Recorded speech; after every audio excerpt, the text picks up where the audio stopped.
For me, it would be to move away from putting all of the pressure onto individual organisations and small businesses to having a better foundation from the government and a better offer from the government. That would be my wish, because I think if we start off with a good foundation, then businesses can build upon it.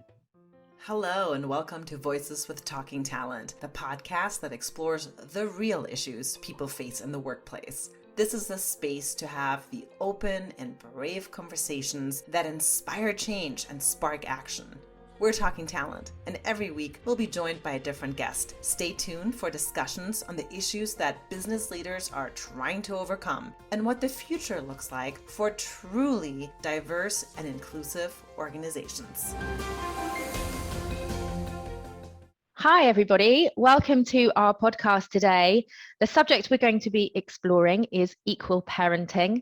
My name is Lucinda Quigley. I'm head of working parents at Talking Talent. And today I'm joined by two fantastic guests.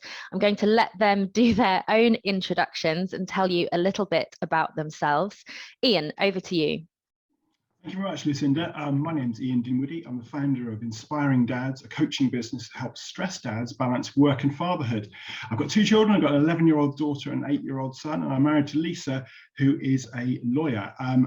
Before I started working as a coach, I was a stay-at-home dad twice, looking after both our children for about 9 months each time, from the age of 6 months. So lots of practical experience, hopefully, in terms of equal parenting and men taking on some of that load.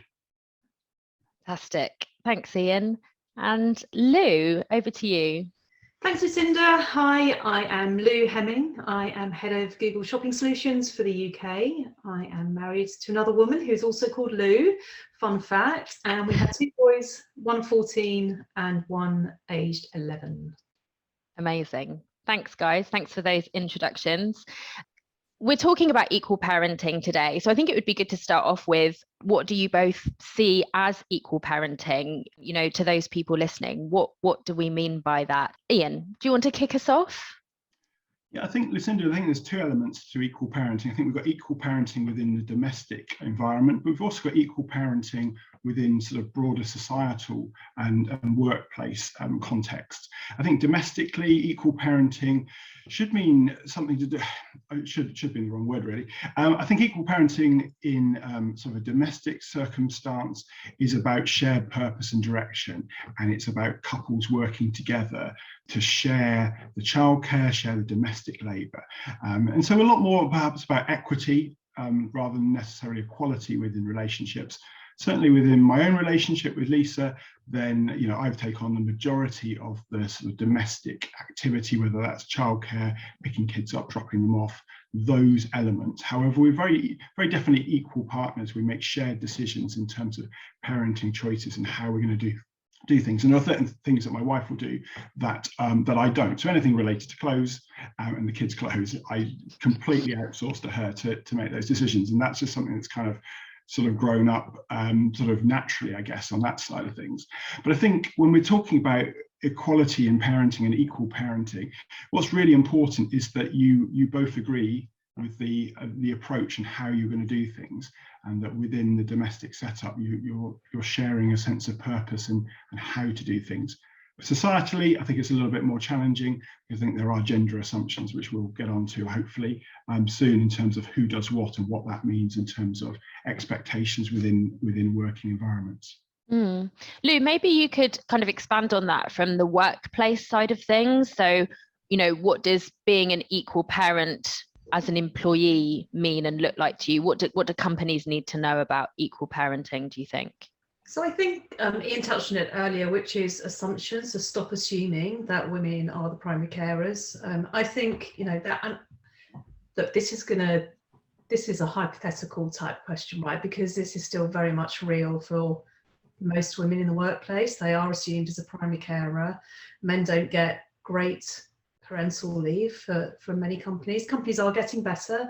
So at the forefront of many corporations now hiring manifestos to try and be more equal with the parental leave, but it's certainly not anywhere where it needs to be.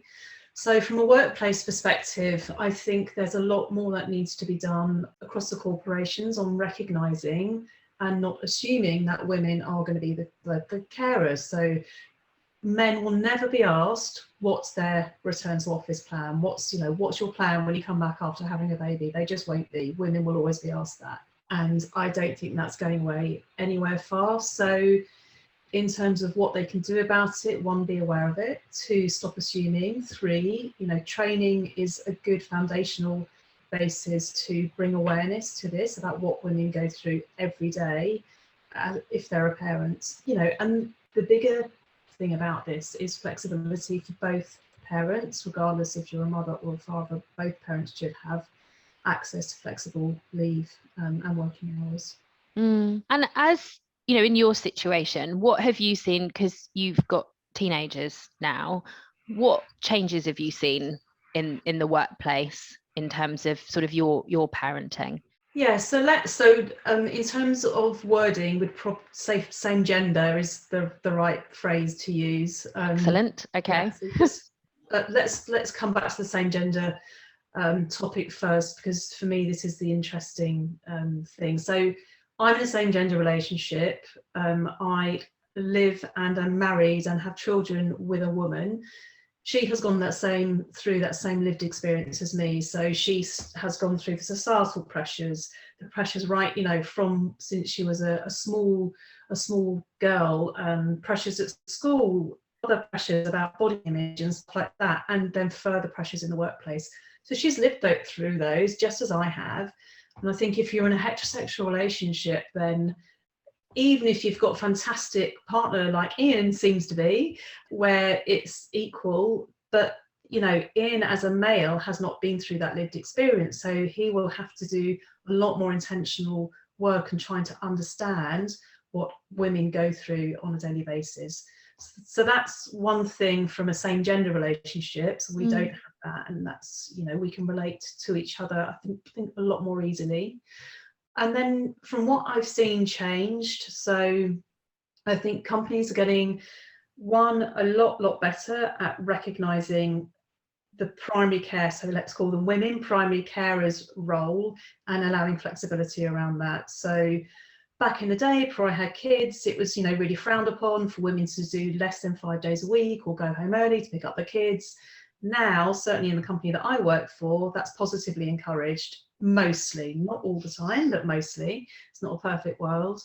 So I think it's been a step change, and I think some of the stories that have come out in the last couple of years, I think COVID has accelerated this. COVID's had a kind of positive and negative side of this, which we can get into, but on the positive side, I think many companies have really tried to double down on allowing women more so to have that flexibility, work from home or go home to pick up the kids, look after who you need to look after.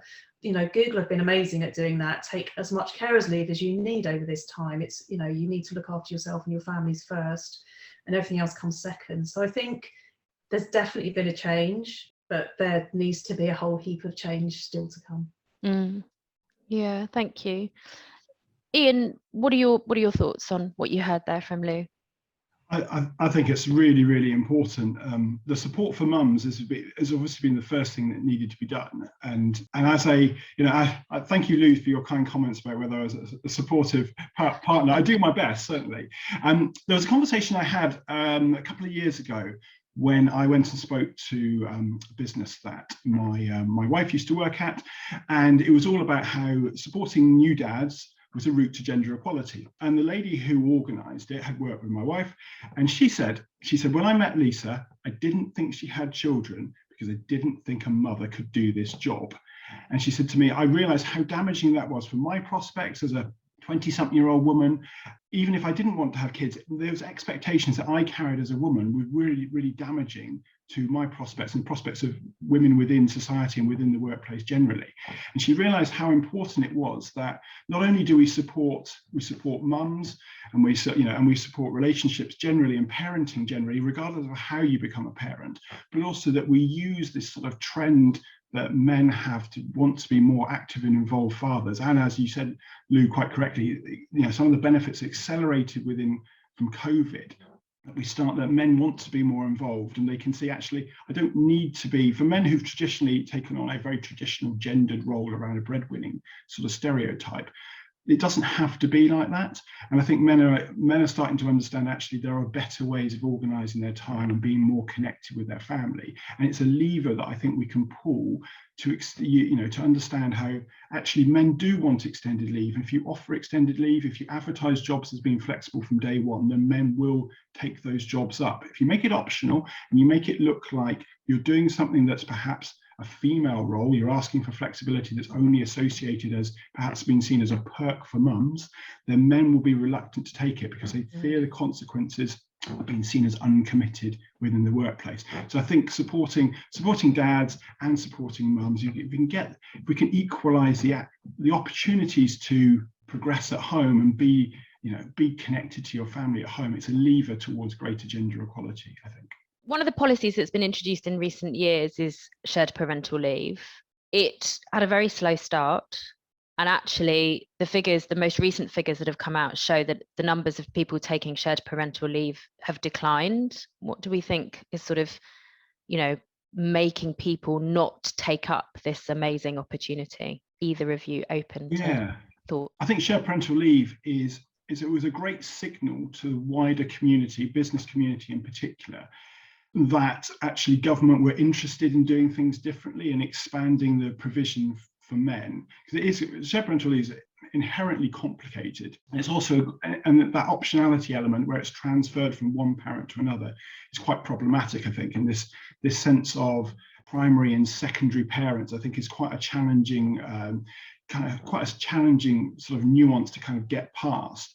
It is quite complicated. I think partly the reason it's not necessarily well paid in the majority of cases, unless you're fortunate enough to work in a business that enhances that parental leave and perhaps treats leave as being for parents generally rather than for male or female or either gender, then I think we kind of get caught up. It's difficult to do and it doesn't pay well. And perhaps in COVID, I've been talking to men who have been less worried about their leave because they're already at home in a way that they weren't previously. And I think that might have something to do with I think it was about a 17% decrease, I think, Lucinda, sort of versus the previous year, in the most recent stats about men taking leave generally.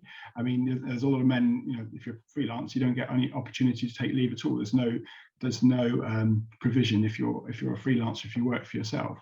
But I think there's an element of reduced demand because working patterns have fundamentally changed and maybe men don't feel necessarily like they need to have protected blocks of time off. It's certainly something that's come up in a couple of conversations that I've had. So that formal request and also the fact that it's a very complex process to navigate and quite hard to do within companies is probably what's putting people off. Lou, have you got any thoughts about what would make it more accessible or something different that should be offered in terms of policies? I mean, I think it probably needs, 6 years old now? It probably needs a massive overhaul. It is too complex. The payout is 150 quid. Is it worth it to go through that complexity? For some people it will be worth it, definitely, but they will have to go through a lot of complexity to get there. And as Ian mentioned, self-employed, you're not applicable. If you're 0 hours contracts, you can't access it. For an agency work, you can't access it. So there are lots of barriers to accessing it in the first place. I think the general uptake is, what I believe, 2 to 4%, which is very low. I think the interesting thing is when we look forward into 2022 and beyond, so as most people start returning to office, I don't think it will happen in a big way for this year, but as most people look to remodel their lives next year and beyond, you may then see an uptake on it. However, I think the whole system, the whole offer the foundation is not correct. It needs a rethink, and the reward isn't big enough for probably most men to consider it. Yeah, I think what I see a lot of is, if you think about a pregnant woman's journey, is that, as soon as they get that MAP-B1 at their 20-week scan, that almost kicks off this whole process, doesn't it, of the benefits that happen, that companies have been rolling out for years and that have got better. But there is a whole ball that starts rolling, and that's not the same for someone who is becoming a parent but isn't the pregnant mother. And what I see is that, you know, most people who want to take advantage of shared parental leave have to do all the work themselves. They have to dig out the information. They have to, you know, dig through very complex HR systems. There aren't lots of people or role models who have done it, even though that was increasing, you know, up until last year. And so I think there's something, isn't there, systemically for companies to actually have a process that is soon, you know, to encourage people to say, as soon as they are becoming a parent, whether they are a birth mother or not, that there is a process that they go into, and these are the options that are then available to them, you know, outside of the issue around compensation. I think another build on the shared parental leave topic is actually it's not equal across society, is it? Because if you are from an underrepresented group and you're working class, then you're probably you have much less access to shared parental leave because of the nature of the work that you do. If you're white, middle class man, then you know you'll have a lot more access. Sorry, Ian, don't mean to point fingers, but if you're a white middle class man, you'll have a lot more options, and maybe you don't need the money. 150 quid, it'd be irrelevant to a lot of people in that position. So that whole shared parental leave across society, it's not equitable at all. Yes, and that money, I think, as you say, becomes a nice to have, but it's not the thing that's tipping the balance to enable you to make that. It's the fact that you can do it now, and there is the option there. Okay. One of the things that I was thinking about earlier was, you know, going back to what companies can do to support equal parenting. And I think what you said, Lou, earlier about the journeys that every individual goes on to get to becoming a parent are obviously varied. I'm wondering what your thoughts are on what responsibility do companies have to create spaces within the workplace for people to talk and share, and I suppose get support on that journey. And I suppose, you know, the reality is that, you know, we're talking about this topic now in 2021, but I still coach a lot of people who feel really uncomfortable about talking about their personal and private lives within a professional context. And I think that is also related to potentially your cultural upbringing, you know, your race. But we also know that there can be a lot of benefit in people feeling that they can have these conversations and ask for support within the workplace. So I suppose I'm just interested in your thoughts around what responsibility do companies have to support parents or people wanting to become parents in this day and age, and how would that help equal parenting? For me, this is a diversity, equity and inclusion topic, right? So all companies, in my opinion, so this is not Google's opinion, this is my opinion, all companies should stand up a very solid DEI plan across their organisation. The DEI for me comes in two different pillars. So you've got organisational DEI and individual DEI. Most people experience diversity, equity and inclusion through the individual lens, which means that they may experience microaggressions on a daily basis, or they may feel more included on a daily basis. That's a starting point for DEI, and then the organisational stuff acts as a structure behind that. So you need both. For parents to feel that they are able to talk about these types of topics at work, then the role of the organisation should be to allow them forums to do that, to have a strong plan, to have the right people in the room, to answer the hard questions, and make sure that plan is spread throughout their organisations, throughout the teams. Certainly in some of the teams that I've worked in, we look at doing mandatory DEI trainings.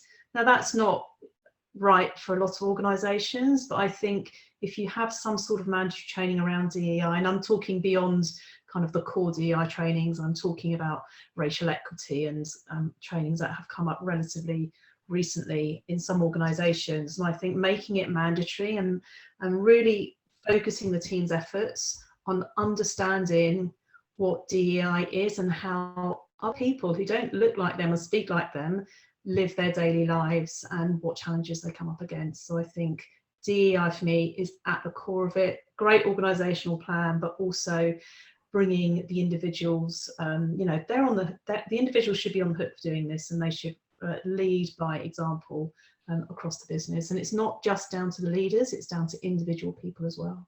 Yeah. So following on from that, what role do networks, so specific, let's say, diverse talent networks play, or, minority group networks play within companies? What role can they play, do you think, to support that? So I can speak from the point of view, so I co-chair the Pride at Steer Code for Google UK. And the role that we play is to allow the LGBTQ plus community to have safe space to come and discuss whatever they want to do. We also have a very clear focus on, usually per year, 2 to 3 themes per year that we want to focus on. So for example, later on today, I'm going into the office and hosting a panel on the ethics of drag with 5 drag queens. It'll probably be a huge laugh, but actually we're going to get into some serious conversation about some of the DEI issues around drag, and I'll give you an example of those. A lot of trans people find drag quite offensive, so we're just going to get into the weeds of that. So my role within Google for the Pride community is to raise awareness across our community of some things that people just won't be aware of, and that's fine. Provide them a safe space and community, but also work with some external partners, so charity partners, to help raise money, so around mental health and homelessness and stuff like that. So just building on that conversation, Lou, what are your thoughts around supporting trans parents to gain access to equal benefits and support?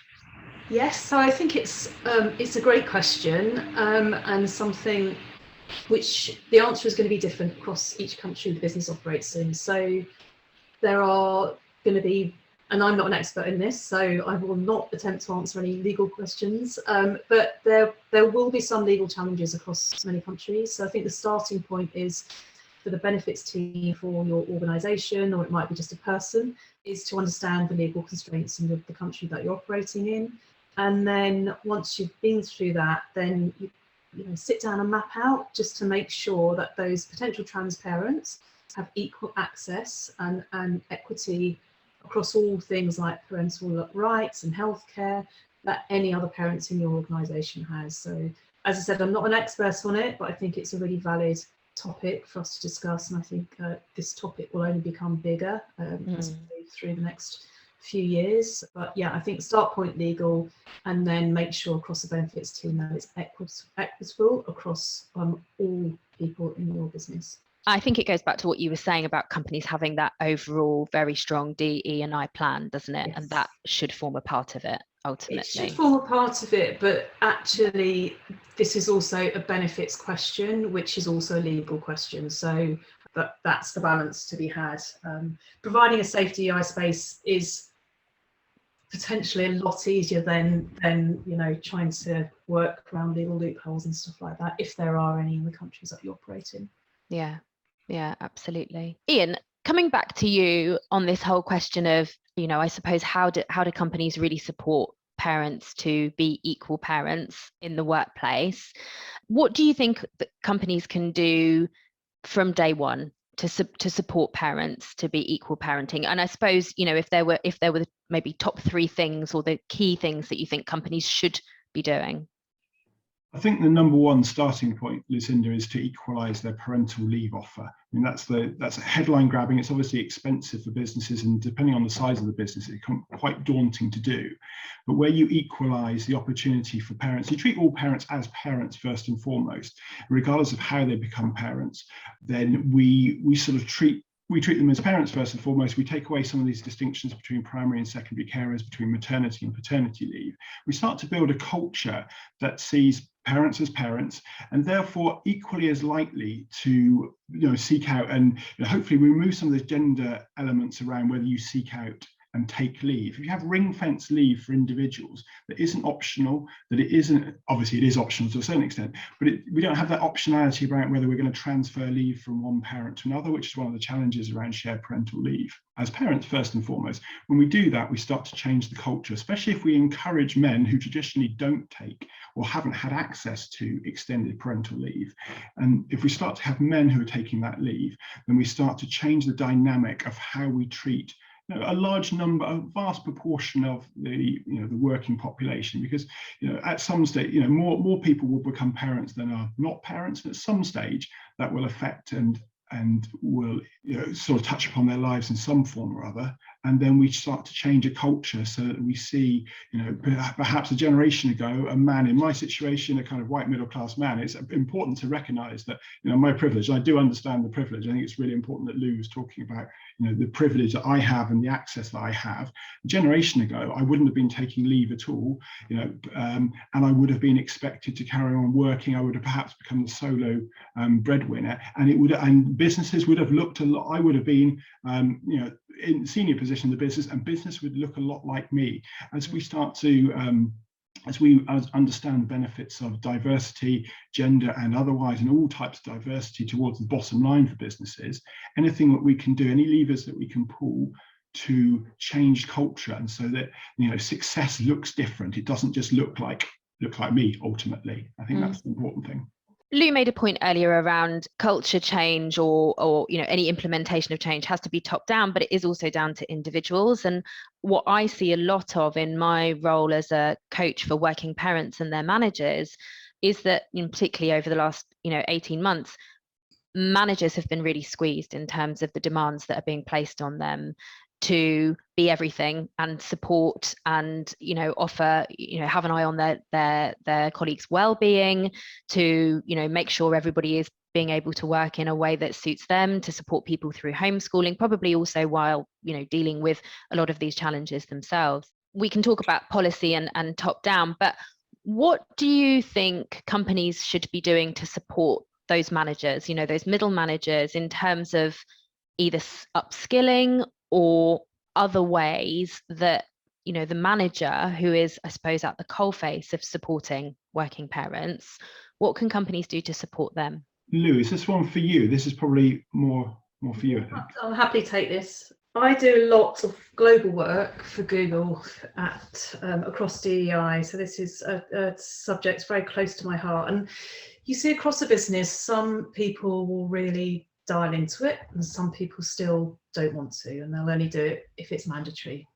It is what it is. You can try and shift those people along bit by bit, baby steps. In terms of supporting the managers, I think there's a few things you can do. Upskilling is definitely one of them, providing them the time and the space to learn. Good quality training is another one. Make sure it's interactional, make sure it's topical enough that they feel well equipped to tackle something, possibly some sort of current affairs issue. And we've seen a lot happening across the US in the last couple of years. So allowing them the language and the content to be able to have those conversations, allowing them the time and the space to role play those conversations as well is really important. I think there is a lot of pressure on managers, but I think, they're a leader of people. They need to step into it. The more you do it, the easier it becomes. I think if you're not used to doing it, it can feel terrifying. I just think you need to go in feet first. You're going to make mistakes, and I think you should call that out. Everyone's human. Everyone makes mistakes, but the intent is coming from a really, really good place. So I think, upskilling, good quality training and resources, role playing, allowing them the space to do that. And then as managers do this, calling them out and celebrating success, recognising them for it, whether that be in a spot bonus or an award or something like that. Just don't let that effort go unnoticed, because sometimes it's monumental effort that goes behind running a certain session or having a point of view on something, or calling someone out in a meeting who said something that they didn't intend to say. But it's the more you do it, the easier it becomes. But support is needed. You're right, Lucinda, because it's a hard thing to do. Yes, and I think you're right in that sense that you're not going to get everyone on board, but it's about giving everyone the opportunity to get on board, isn't it? And to do it to a level in which they feel comfortable with, and then slowly shift that dial, I Yeah, and suppose. sometimes, quite often we'll do these things called micro learnings, which is 5 minutes. It might be on one particular topic, or it might be on one particular word, and you just bounce it around for 5 minutes and then move on. So it doesn't have to be really heavy all the time. It can be quite lighthearted and, a fun thing to do. So just think about the channels and the formats you're using. Create a video, send an email, do a slide. Think about the different formats of engaging people. Yeah, because I was going to come on to that actually, because I think it's a really good point. We're talking about kind of company change and D&I policies, and a lot of this, I mean, every company should obviously have a very strong and rigorous D&I policy, but a lot of, I suppose, the training and the sort of big level support stuff is much harder for smaller companies, so SMEs. Ian, I just wondered what your thoughts were around what does best practice look like there. So if you're an SME, what are the core things that you think they can be doing? I think ultimately, people need to understand sort of the human element and connect with their employees on a sort of one-to-one basis, and remove some of those assumptions and have conversations with people about what they need and what they want. Because I think that starts to shine a light. It's very easy to sort of assume that, so you use the word assume again. I think it's very easy to assume that what people are going to want and need in terms of their support. But I think the starting point would always be to have human-sized conversations and start to understand and connect people together who perhaps wouldn't otherwise be connected. I think for men in particular, that's a challenge. Sometimes we assume that men have it all together, but actually, mental health statistics and suicide statistics suggest that men don't necessarily seek out help when they need to. And connecting, that's just one example, I think, of connecting people together who could support each other and build that community relationship. I think that's a good place to start. Yeah, the human element. I often talk about managing the whole person, I think, as well, and that understanding about what's going on. And, whether you're a parent or not, everyone has other demands on them outside of work. So the question that I want to come on to is, I suppose we've talked about the basics, and we've talked about what we want people to be doing, and what companies should be looking to do to support equal parenting. What can companies do to really enable all working parents to thrive, do you think? What are the top things that you think companies can do to support working parents to thrive? I think we do a lot of it for mums in particular at the moment, and I think the opportunity is there to look at what do we do for mums, and what's appropriate and what's feasible to do for dads, that makes it look so we don't have a two-tier system. Whether if you're a mum, then you have one version of how you're going to work. And the challenges that Lou was talking about with supporting a lot of it, in really important support for mums in terms of homeschooling throughout COVID and taking the leave you need to, but making it okay for men to feel like they can take that as well, and that just changes the dynamics, I think. And so that's particularly important. Yeah, and I think anything you can do to do with leave, and ultimately we don't want things to look like they're perks just for mums. It needs to be, if it's seen as equal and it's seen as something that I can take as a man, it's okay. If I do this, it's going to be okay. There's some brilliant research from the Government Behavioural Insights team, and they did some research with Santander and another big bank, and they looked at what men thought were their peers' approaches towards flexible working and taking parental leave. They found that men were massively underestimated how likely their male peers, their competitors, if you will, were to how supportive they would be of taking leave.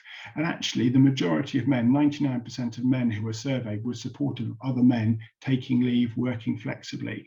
And by using that information with a second group, a second cohort, that increased the chance of those men seeking out the kind of flexible working which we generally associate with females and with mums. And if we can take that away, then we start to see something that actually it looks the same regardless of who you are and what type of parent you are, and what everyone has the opportunities to connect with their family, maybe take leave, whatever it might be, whatever works for them, but it's seen as an option. And actually it's called pluralistic ignorance. We assume that other people don't believe the same thing that we do. I think that can be quite damaging for equality within the workplace. Yeah, absolutely. I mean, assumptions is a really big piece, I think, as we've seen already, isn't it? Lou, what are your thoughts on supporting working parents to thrive? Well, I think Ian really nailed it. I mean, flexibility is an obvious one, but also making things like normalising it. Don't see as it's like a one-off. I only know one man, and this happened 3 years ago in my whole working career, which has been long, who has gone part-time to spend more time with his family. One man out of all my huge network, of all the people I know about. I've worked with 2 huge corporations, a startup, one man, and it's depressing. and hopefully it will change. Well, 2 men actually now. I've met Ian. Yeah, I think also Ian it struck me as quite an interesting word used in terms of men being more competitive with each other. So a little bit like the accessibility across society to share parental leave. Actually, men are more competitive with each other, and women, actually, because they're more primary carers, seem, and I'm not saying they're not as competitive, but they seem not to have access to that option because they're the ones who are going to go off to have to look after the children. So it again feels like a privilege around that competitiveness is interesting. I think, I don't know what the answer is or what your thoughts are, but yeah, it's an interesting point. Any thoughts, Ian? It is I think it is a privilege. I think the journey, as we've kind of sort of alluded to before, the experience and the journey of a middle class man, certainly a white middle class man, is very different. We don't have a lot of intersectionality, and I think that we are lucky and privileged, but it also comes with a bit of a burden. And certainly there was an article in the Times about 3 years ago, a journalist called Matt Rudd, and he interviewed men who were commuting out of Victoria back in the day when everyone commuted, it was long hours and that kind of culture. And he asked the question, why aren't more middle-aged fathers happy, successful middle-aged fathers happy? And essentially they were trapped in a set of circumstances that were of their own making, but they hadn't ever stopped to just kind of consider what would have made them happy and what kind of family setup. They had all the trappings of success, but without the connection to their family, and feeling trapped by their success and having to carry on a sort of hamster wheel.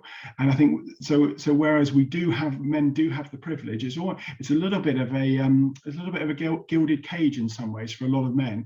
And I just hope that generationally, I think we're seeing men are more open to talking about some of these challenges and what they really want, rather than necessarily blindly following the societal stereotypes that perhaps a generation, my dad's generation, would have had. And so we can be the father we don't necessarily remember growing up. And I think that's also something that comes through in my coaching work. Men want to be a different type of dad. I think that should be embraced and encouraged. And I think it's useful and helpful for everyone when that happens. And I think it will be really interesting to see whether actually that will be, that COVID could be a catalyst for that.